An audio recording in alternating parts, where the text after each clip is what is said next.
today I'm returning with another video on my model farm display. So, a bit of a different vid today on the model farm. I said, I think in one of the live streams maybe I was going to do this.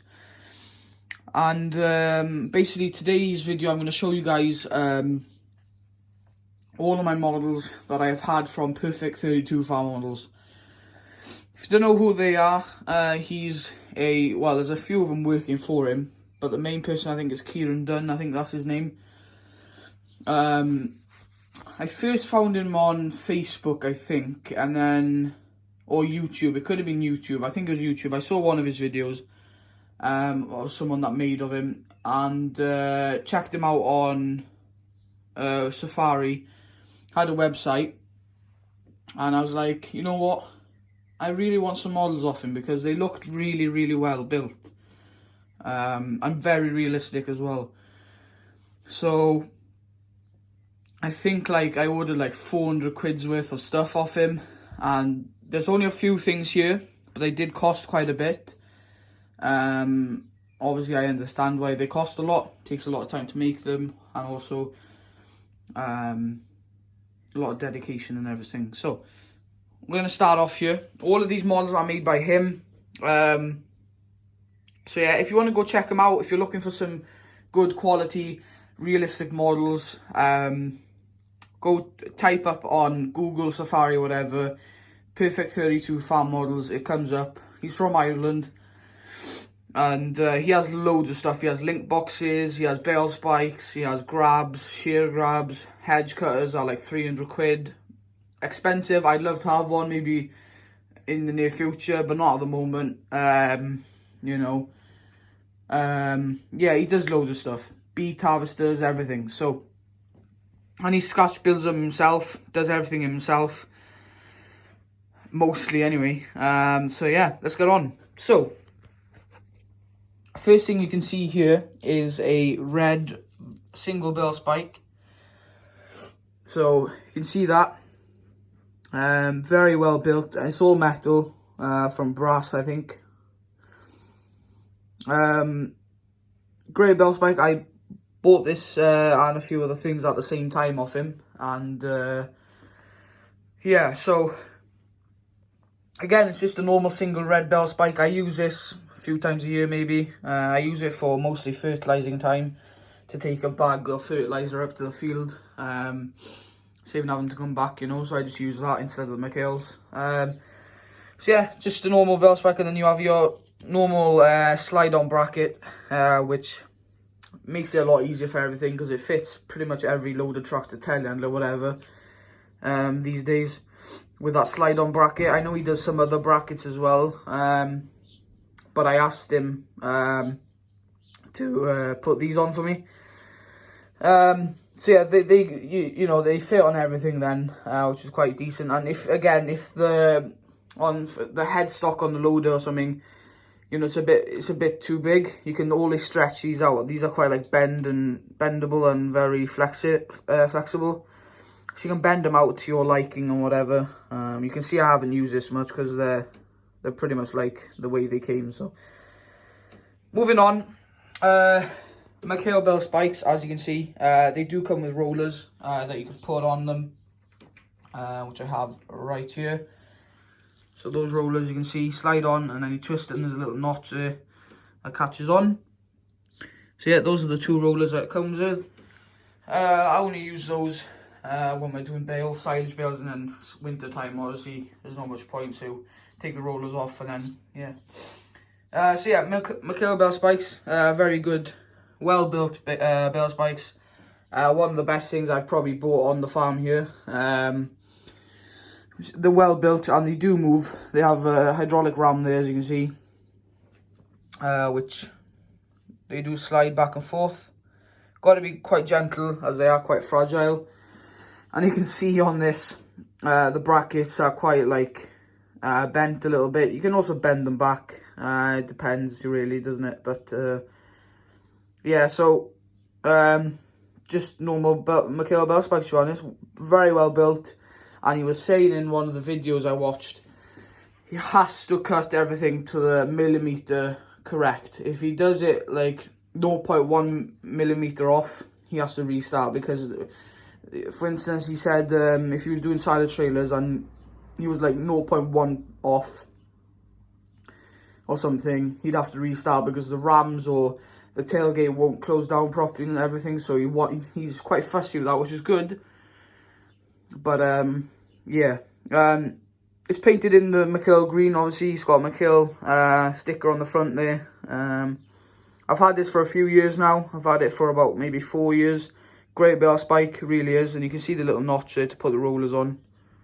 I doubt the focus. But yeah, great belt spikes. Really recommend. And it's got the same bracket as the belt spike. A single belt spike. But yeah, great piece of kit there. Moving on. I got this for free from him. Little 3-point linkage pallet tines. Now, the reason I got this for free is because he was a bit late shipping stuff out than he said, you know. I think it was going to take a few weeks anyway, but he was like a few weeks late after that. So he chucked this in as well for me, which was very nice of him, but unfortunately it doesn't fit any of my tractors. It would fit the Viking tractors, but the linkage doesn't like push in enough. They're too, you know, you can't push them in, so like a real tractor, unfortunately. But who knows, I might try and make an adapter or something one day, make it fit or something. But yeah, no, it's made out of this like I don't know what's this made out of. Moving on. Now, he did not make the tractor for me, but he made the loader. So I do have I have two of these tractors, Massey Ferguson 398. And she's not on the display. You haven't seen her. But yeah, I have two of these. I was going to send the one on to him that I originally had, but she was a bit iffy, and you know, I had a few years when I started off carpet farming. So I wanted to send him a new one, but I ordered this new Massey off a website. She came, and what did you know? She came absolutely fucking wrecked. She came absolutely dumpstered, as if someone had been playing with us. You know, a little kid, a 3-year-old, had been playing with her. She was absolutely wrecked. Her cab was all wrecked. Everything, you can see the plastic was all broken. I actually fixed most of the cab by myself before she went off, because I had to ship the tractor out to him in Ireland to be able to fit the loader. He said, do you want me to send the loader and instructions for you to fit the loader? And I was like, no, I'm fine, because no doubt I'll break something on the loader and then it's all fucked, or because I'm quite heavy-handed and everything, and I'm not good at stuff like that, so I'd rather him do it and do a proper job. But yeah, she came absolutely dumpstered. Everything had broken on her. You know, you can see there, this cab was all loose, so what I did, I poured some super glue down there. You may be able to see it. Poured super glue down there. There should be this plastic going all the way around. But I poured super glue down there, and the cab is fairly stuck on now, which is good. But she was absolutely dumpstered. I was tempted to send the tractor back because, you know, no way I should be having something like that absolutely dumpstered coming to me. And I paid like 40 quid for it. Plus the postage and packaging, you know. And it was close to 50 quid. But at the end of the day, I wanted to get the loader on this tractor, and it would take long enough anyway. Let alone me shipping this tractor back and waiting for another one to come. It'd be another few weeks. And yeah, you know, I just didn't want to wait anymore, and I ended up fixing her fairly well. And yeah, I fixed her fairly well, so yeah, she's a decent machine now. So yeah, basically he did me the loader. He built this himself. It's a MF80, yeah, MF80 loader. So yeah, great loader, and you can see he's fitted her on the bottom there with just a screw. If there would be a better way you could take her off, I know now, which is kind of a shame that he's done this. He's recently released a proper quick fit adapter that he puts on, and then you can take the loader on off like super easy with no tools needed, no screwdrivers, nothing. And you can take it off like the proper machine, just, you know. And he's done that, but unfortunately, I'm not going to take this loader off. But yeah, so he's, you know, you can see he's screwed it on there on the bottom. But yeah, so great loader. The only problem is the rams aren't very strong on her. They are kind of floppy. But yeah, obviously she tilts and everything. I don't want to touch it, it's quite fragile. But yeah, she's not on the display because she is a fragile little model. Maybe one day I'll get her on, who knows. But yeah, so he made the loader for me, and yeah, he actually posted it, because I was keeping a very strong eye out on Facebook, because he posted, you know, every time he'd done a model up. And one day I logged on after coming from school onto Facebook to have a look, and I swear I could, you know, recognize that was my tractor, and emailed him, and he's like, yeah, that's yours. And my God, when I saw her, she looked so good. But you can see all the little bits he's put together on this loader is amazing. Done such a good job on her. You know, I'd 100% never be able to do this. So yeah, he did the loader for me. Great job, and he's probably not watching, but if you are watching, cheers, lad. Jesus Christ, you did a good job on her. And you would do a good job on everything, to be honest. So yeah, so that's the loader. Good loader that is. But yeah, so that's the loader. That cost, well, it cost quite a bit. Moving on, I got from him, the last thing I got from him was the China Arrows. Now, I just want to say quickly, I got the bell spike, the palatines, the loader, and the chain arrows off him at the same time. And then the McHale bell spikes I ordered from another website, but they are 100% made by him. The description says on that website it's made by him, and I know they are made by him. So yeah, but I ordered the McHale bell spikes a few years before I ordered these other bits. But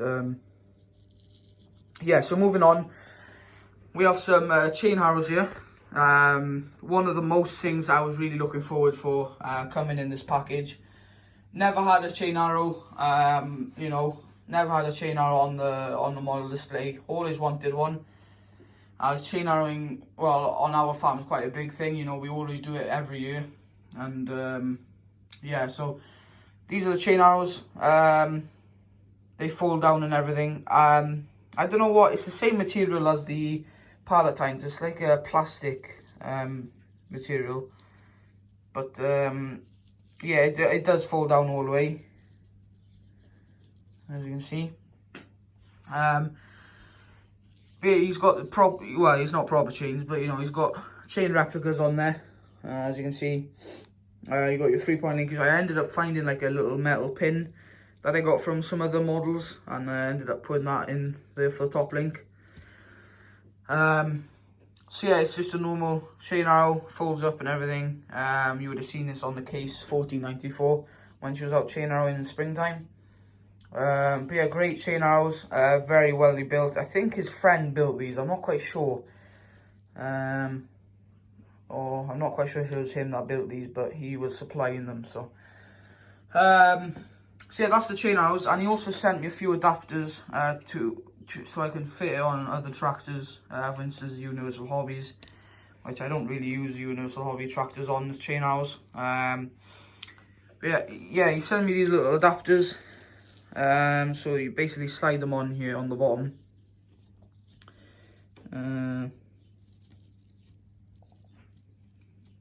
Yeah, basically you just slide them on there. You got a little sleeve there, as you can see. You just slide them on there, on that there, and then you can fit them on your Universal Hobby tractors, which, for instance, this Massey 398. But yeah, guys, I thought I'd do just a quick vid. That's everything that I got from him so far. Definitely looking into getting a few other bits off him, 100%. So I'm not prepared to pay that much quite yet. Not because his price are too expensive, I totally understand. Like, anyone would think that is expensive, which it is. But, you know, it's a lot of money to spend on just one model, if you know what I mean. So, and for the amount of hedge cutting I do, there's no point, you know, paying that much just to do a little bit, you know. But yeah, thank you for watching, guys. Thank you so much for the support on the videos and even the live streams. You know, yesterday's live stream was absolutely crazy, like 206 views or something, on the live stream. Someone raided me, so that's why I had so many views at one time. But yeah, thank you so much for watching, guys. Hope you enjoyed this video. If you haven't already, hit that red subscribe button. It will mean an absolute ton to me, honestly does. As well. And yeah, again, 200 sub special live stream is on Friday, next Friday. So stay tuned for the little vid that's coming soon on the details. And I might be doing it